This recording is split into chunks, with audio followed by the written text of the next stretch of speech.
আমার এত নজর লাগতেছে, মানুষের পিম্পলস উঠে যাচ্ছে বাংলাদেশে আসার পরে। সিরিয়াসলি দেখেন, আমি নিজেকে একটু এক্সক্লুসিভ রাখার চেষ্টা করি, সেটাকে ধনী যদি বলেন তাহলে ঠিক আছে। লাইক আমার ড্রেস আপ বলেন একটু এক্সক্লুসিভ থাকে, বা চলাফেরা, লাইক অনেক আর্টিস্ট দেখা যায় যে তার সব পার্সোনাল জিনিসই দেখা যায় যে ফেসবুকে শেয়ার করছে বা ইনস্টাতে শেয়ার করছে, বাট আমি কোনো পার্সোনাল জিনিস কিন্তু শেয়ার করি না। আমি সারা জীবন 12 মাসে আমি গিফটের উপরে থাকি।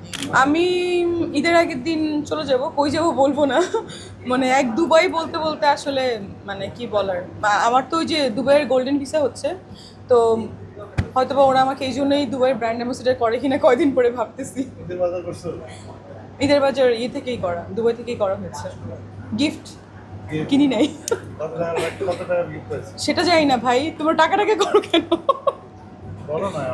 আমি জানি না গিফট যে এই যে যেমন এটাও পরে আসছে, এটাও আজকে নিও, মানে এটাও গিফট, যেহেতু ইন্ডিয়া থেকে নেওয়া।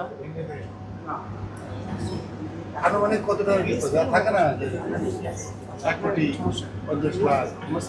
50 লাখ নাও, 50 লাখের জামা কেন হবে না? কত টাকা গিফট পাইছো? সেটা জানি না, মানে গিফট পেয়েছি কতগুলো পাইছো? অনেক অনেক। কত জনের? অনেক জনের, একজনের কেন হবে? 17 জন, 18 জন, 20 জন।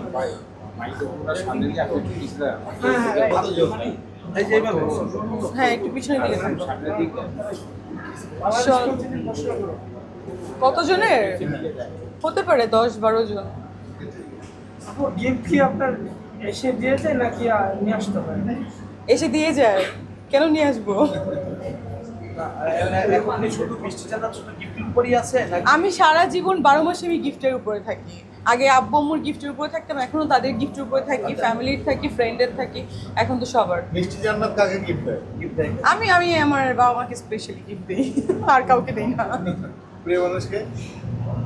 না, সেটা বলা যাবে না।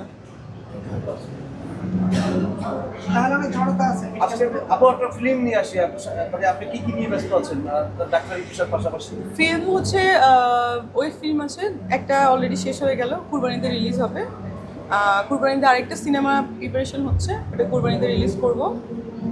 নাম বলা যাবে না, ওটার জন্য আমরা একটা প্রেস মিট করব। তার বলা যাবে না, বলা নিষেধ টোটালি, মানে ইভেন পিকচার দেওয়া নিষেধ, মানে এটা প্রোডাকশন হাউসের স্পেশালিটি, যদিও প্রোডাকশন হাউসটা আমারই, তো এটাই হচ্ছে ব্যাপার, মানে আমি নিষেধ করে দিয়েছি আমাকে। সালমান খানকে দেখলে মানে ওটা একটা অন্য ভালো লাগা, যেমন বাংলাদেশেও যখন আমি ছোট ছিলাম, আমি কখনো টিভি দেখতাম না, আমি খুব পড়াশোনা করতে পছন্দ করতাম, একমাত্র সজল ভাইয়ের নাটক হলে আমি দেখতাম। সো প্রবলেম হইতেছে সজল ভাইয়ের সঙ্গে, তারপরে ও মানে আমি যখন মিডিয়াতে আসি, একটা সিনেমাও করেছি, তারপরে ওর সাথে আমি একটা টেলিফিল্ম করেছিলাম। বাট এখনও যদি ও আমার সামনে আসে, আমার না মানে কেমন যেন লজ্জা লাগে ওর দিকে তাকায় কথা বলতে এখনো পর্যন্ত।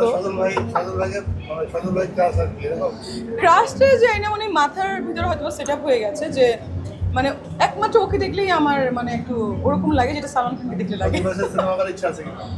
সেটা তো হতেই পারে সামনে। হ্যাঁ, আমি শেয়ারও করেছি, কমেন্টও করেছে ভাইয়া। হ্যাঁ, দেখেছি, দুটোই সুন্দর।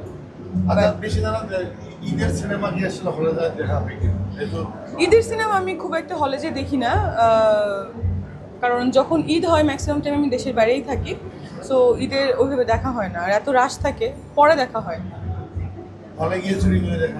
হলে দেখে অনেক বছর আগেই দেখেছি, বাট দেশের বাইরের হলে যে দেখা হয় ইউজুয়ালি, দেশের মানে হিন্দি ছবি বা ইংলিশ ছবি, বাংলা ছবি থাকলেও দেখা হয়, কিন্তু দেশের ভিতরে আসলে হলে তো আসলে ওইভাবে টিকিট পাওয়া যায় না ঈদের সময়, সো এটা একটা ক্রাইসিস।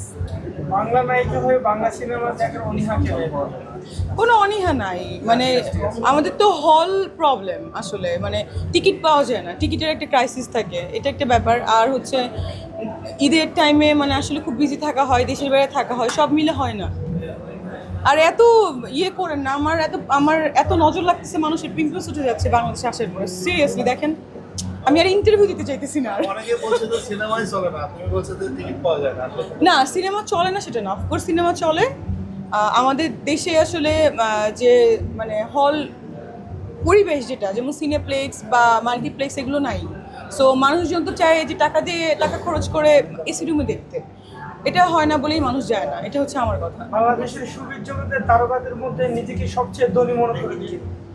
আমি ধনী না, আমি একদম গরিব। কে বলছে আমি ধনী? বুঝলাম না, আপনারই ক্রিয়েট করছেন। না অনেকেই বলছে যে মিষ্টি। আমি ধনী কিনা জানি না, বাট আমি নিজেকে আমি ধনী কিনা সেটা না, বাট আমি নিজেকে একটু এক্সক্লুসিভ রাখার চেষ্টা করি। সেটাকে ধনী যদি বলেন তাহলে ঠিক আছে, লাইক আমার ড্রেস আপ বলেন একটু এক্সক্লুসিভ থাকে, বা চলাফেরা, লাইক অনেক আর্টিস্ট দেখা যায় যে তার সব পার্সোনাল জিনিসই দেখা যায় যে ফেসবুকে শেয়ার করছে বা ইনস্টাতে শেয়ার করছে, বাট আমি কোনো পার্সোনাল জিনিস কিন্তু শেয়ার করি না।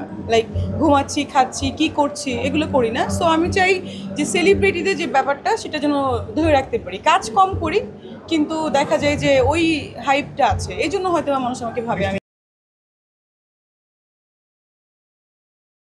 ওয়ালটন আবারও মিলিনিয়ার অফারে ওয়ালটন ফ্রিজ কিনে আপনিও হয়ে যেতে পারেন মিলিয়নিয়ার। মিলিনিয়ার ছড়াছড়ি দেশ জুড়ে, এটা শুধু ওয়ালটেনই পারে।